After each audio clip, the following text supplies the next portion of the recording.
Hey, Kathy, you got time to talk? I just checked the warehouse area of the company. I noticed that your car was parked there, but a whole bunch of other cars. What's this all about? Oh, good morning, Laura.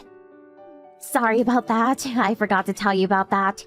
I will be borrowing that open space behind the warehouse for 10 days. Just so you know. We're friends from our kids' school, so I figured it was okay. You don't mind, do you?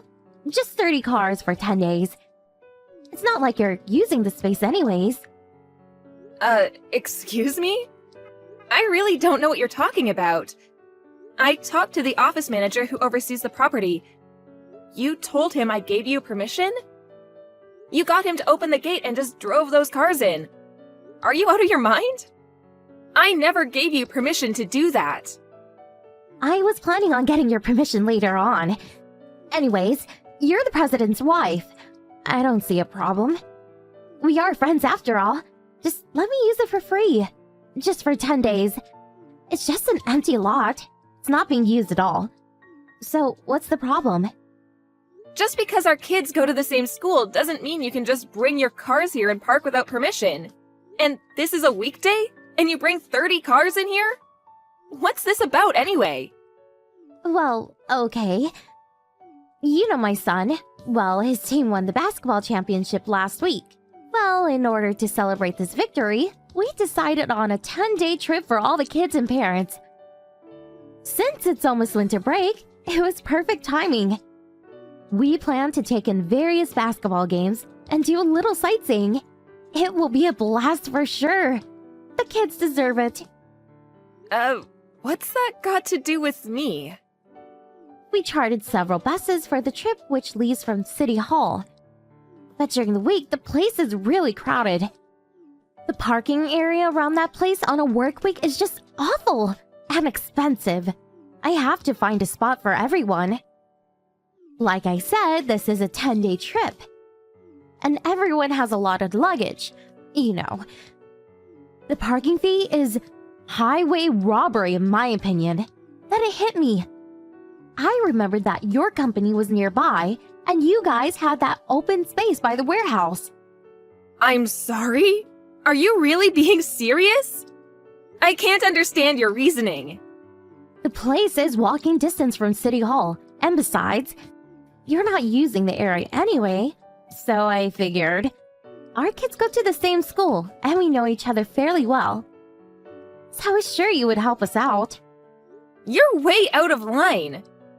You can't just leave 30 cars here without even asking me first. And for your information, that area is currently being used. The cargo trucks come in regularly. We need that area to park the trucks and store the cargo. Those trucks are going to be coming and going all week. It'll be full by the end of the day. I can't allow you to park there. It'll disrupt our business. Hey, I got an idea. Why don't you just close up shop while we're gone? Problem solved. Your place isn't some big corporation. Closing for 10 days or so wouldn't make much difference. And what if it goes bankrupt? Nobody would care. Huh? Oh, I'm so sorry. I really should have said that.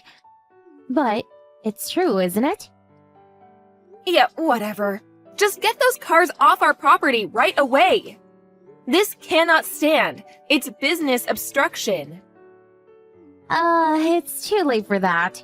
We're already in the bus and on our way. I'm sorry, but we can't return now. Please just give it up. I mean, it's just for 10 days, for God's sake. We'll be out of your hair in 10 days. Have you totally lost it? We're not in this business for fun. This is a legitimate business. Come on, loosen up. It's just 10 days. We'll be back before you know it. Have a little patience.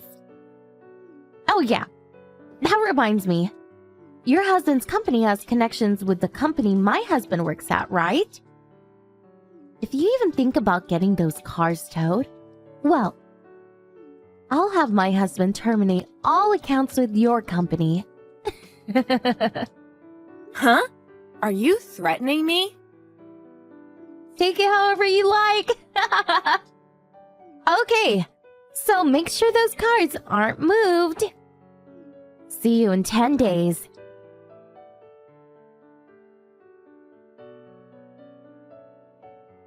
Hey, Laura. We're back. Wow, what a great trip. Oh, hello, Kathy. I was counting the days for your return. Thank you so much for taking care of the cars for such a long time. Really appreciate it. Are you at home now? Nobody seems to be at the office, and the gates are closed. Could you open the gates ASAP? I'll have everyone get the cars out, and we'll be out of your way. Can't be obstructing business any further. If you want the cars released, you're going to have to pay $40,000. Huh? $40,000? What are you talking about? I'm talking about the cost for leasing out the space next to our warehouse. Due to the disruption of our business, this unauthorized parking of 30 vehicles in our warehouse area, you are insured for such damages, I hope. What? You're not serious. Do you expect me to pay? But you allowed us to use that space for free. I never said I would let you use it free of charge. You and your friends just drove right in and parked. You never even asked for permission. I never once gave you permission. I will have you pay for the damages to our business. It's just parking. So what's this $40,000? It would have been cheaper to park at City Hall. 10 or 20 bucks a day tops. Okay, I'll give you a brief summary of what this amount entails. When the delivery trucks came in, we had no place to store the goods, so we had no choice but to use the employee parking area. The employees were forced to park their cars at a nearby parking facility. That cost was $40 a day times 25 cars times 10 days. That's $10,000 right there. In addition, we were forced to lease the space for all the cargo we couldn't fit in the warehouse area. We had to lease a storage area across town, only place we could find at the last minute. So the cost of that storage area, the moving cost and labor cost for moving the stuff. We also had to lease the trucks and the forklifts. But still, we weren't able to fit all of it into the storage area, so there's damages for that. Oh yeah, and the parking cost to our clients. Did I mention the security we had to hire to watch over the stuff in the storage area? The total adds up to $40,000. Because you went ahead and used that area without permission, it put our entire business schedule into turmoil. We ended up having to cover various costs that we would not have encountered if that area was open. That's what it's used for. I expect this amount to be paid ASAP, or the cars stay put. Huh? How am I going to pay $40,000? I told the other mothers that you would allow us to use that space for free. I can't very well ask them to pay now. Oh, really? You know what? I contacted the club your son belongs to. They tell me you charged each member $50 per car for permission to park on our property. Is that right? Well, you know, I was just, So that's $50 a head, $1,500. Nice. Does that mean you charged them $50 to park here?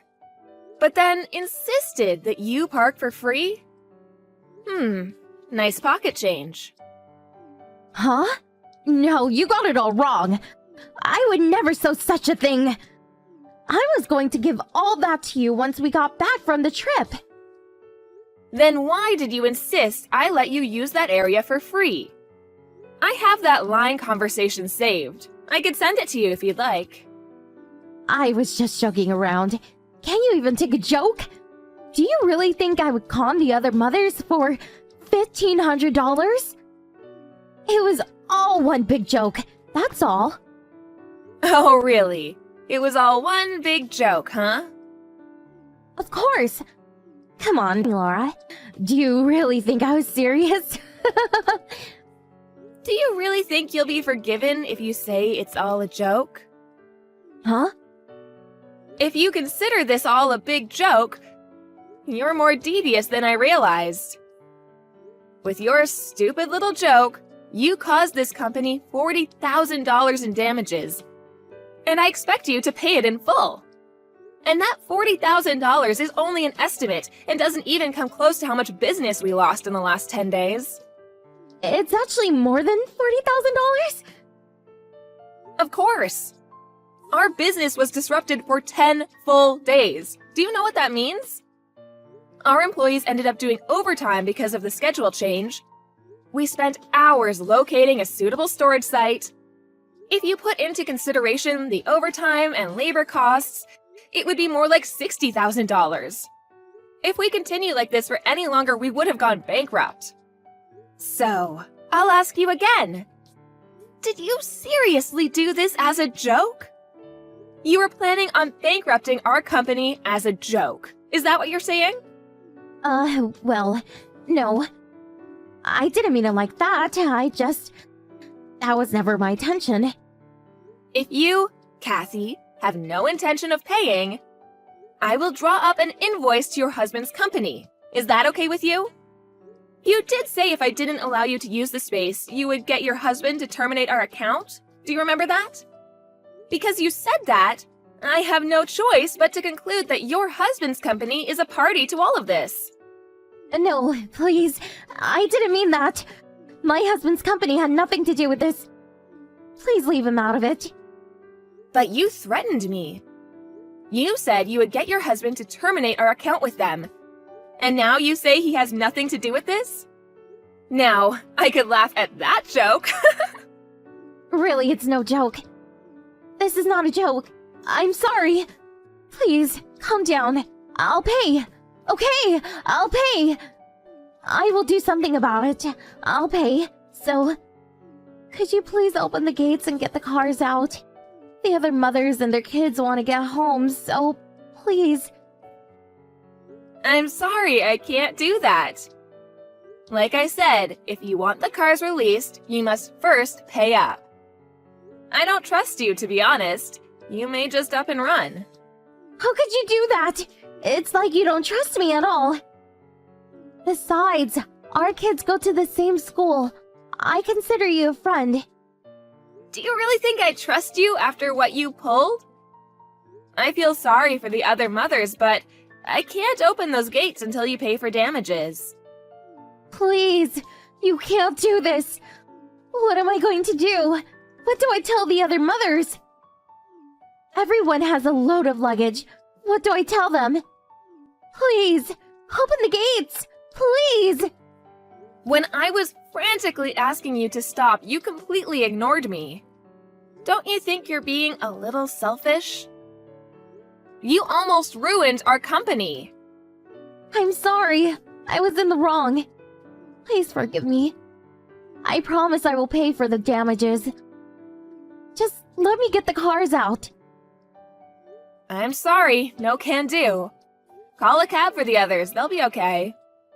I have an early morning tomorrow, so I better get going. Goodbye. Please wait. Don't leave me hanging. Please. Sorry. Good night.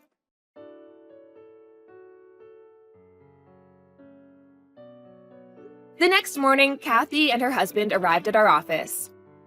They both profusely apologized for the harm they caused and for using the space without permission. The mothers were furious at Kathy for lying to them and was forced to pay the taxi fees for everyone. As for the $40,000 that I was demanding, the amount was way over what she could pay on the spot, so Kathy apparently confessed everything to her husband and asked him to pay the damages. Her husband made her promise she would never do something like this again and agreed to pay the damages and, in addition, compensation on her behalf. I brought along our company lawyer who drew up all the necessary papers. With the legal papers in hand, they were allowed to finally remove the cars from our property and back to their owners. As of Kathy, we didn't want to traumatize her kid with this unfortunate incident. So, all involved decided to keep the whole affair confidential. We agreed to explain to the other mothers that it was all a misunderstanding, that I had mistaken the day when the cars would be parked. After a while, our business finally got back on track. What a relief. For a while there, I thought we would go bankrupt. As appreciation for all the hard work my employees put in during this time of crisis, I included a hefty year-end bonus to all employees. Oh, and I increased the security around our warehouse and adjoining spaces so such incidents never occur again.